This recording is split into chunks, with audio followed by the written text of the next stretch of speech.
Oke, hai, berjumpa lagi tadi dalam channel ini.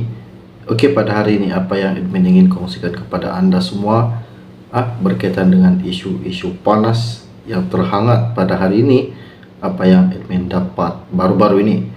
Jadi sebelum admin mulakan, admin minta tolong admin bantu tekan butang subscribe dan tekan butang lonceng supaya Anda semua tidak ketinggalan info-info penting yang akan admin kongsikan di dalam channel admin ini. Terima kasih. Info ini pada hari ini sangat-sangat mengejutkan, di mana admin baru saja terima. Ianya berkata, derma Rm642 juta ringgit dari Arab Saudi bukan cerita dongeng. Pasti ramai yang tertanya-tanya apakah maksud sebenar derma Rm642 juta dari Arab Saudi ianya bukan cerita dongeng semata-mata direka-reka. Ianya benar-benar berlaku. Derma sebanyak Rm642 juta dari Arab Saudi kepada bekas Perdana Menteri Datuk Seri Najib Razak bukan cerita dongeng. Sebaliknya, beberapa pihak telah menggesahkan kewujudannya derma itu ketika dipanggil sebagai saksi sepanjang perbicaraan di mahkamah.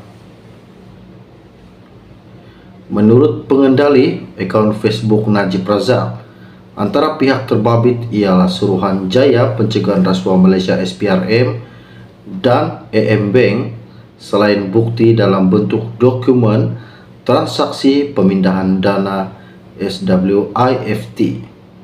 Malah katanya, penghakiman bertulis Hakim Datuk Nazlan Muhammad Ghazali turut mengaku terdapat pemindahan dana tersebut. Tetapi dia kata ianya tidak boleh disahkan sebagai derma dari Raja Saudi Arabia sebab Raja Abdullah tak tulis namanya sebagai pembayar dan ianya tidak ditulis secara nyata dalam dokumen SWIFT bahawa ianya merupakan derma dari Raja Abdullah. Namun pendakwaan serta hakim tidak pernah jelaskan kenapa pula Kementerian Kewangan Arab Saudi sanggup membayar Najib begitu banyak sekiranya derma tidak wujud. Katanya menerusi hantaran Facebooknya pada hari ini.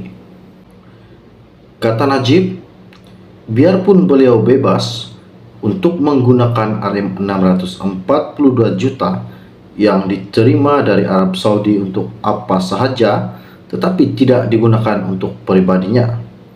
Derma itu katanya disedekahkan termasuk membekalkan kain jubah bagi program awal yang dia anjurkannya, turut dimanfaatkan kepada imam, tahfiz dan lebih 7.000 masjid di seluruh negara selain bekalan kain untuk mangsa banjir antara tahun 2011 dan 2014. Jadi jika penyamun sanggup sedekahkan Rm642 juta yang Najib boleh gunakan untuk apa jua kegunaannya, termasuk untuk pribadi, kenapa pula dia nak curi Rm42 juta yang dia turut sedekahkan semuanya?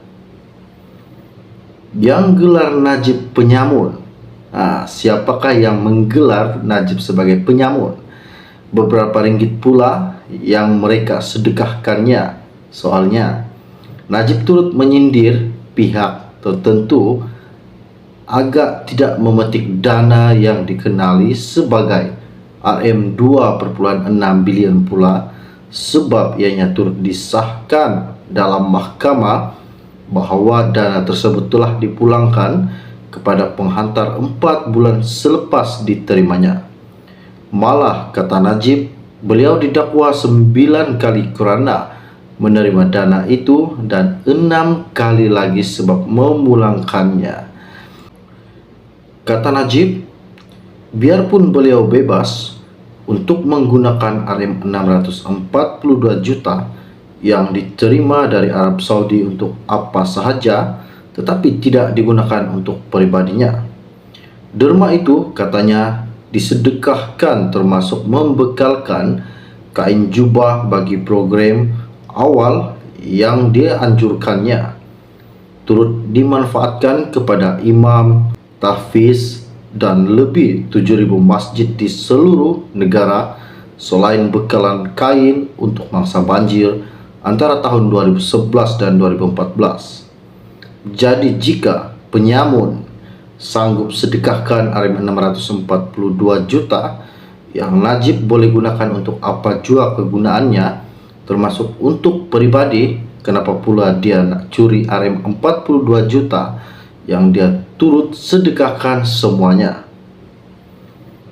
Yang gelar Najib penyamun, siapakah yang menggelar Najib sebagai penyamun?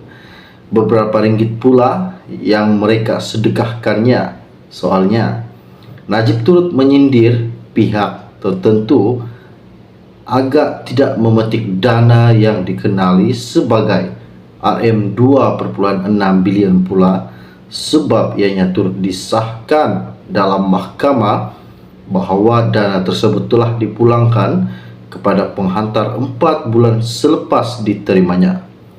Malah kata Najib, beliau didakwa 9 kali kerana menerima dana itu dan 6 kali lagi sebab memulangkannya.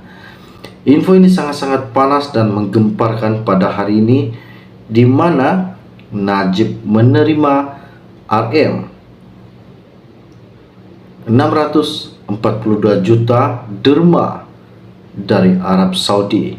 Ianya bukan cerita dongeng, ianya cerita yang benar-benar berlaku. Oke, baiklah, setakat itu saja info-info ringkas dari Min pada hari ini. Untuk Anda semua, bagi yang belum lagi subscribe ke channel ini, jangan lupa tekan butang subscribe dan tekan juga pada butang lonceng supaya Anda senantiasa mengikuti perkembangan terkini yang akan Min kongsikan di dalam channel ini untuk Anda semua. Jadi setakat itu saya info ringkas dari Min pada hari ini untuk Anda semua. Salam jumpa dan salam kenal. Bye-bye.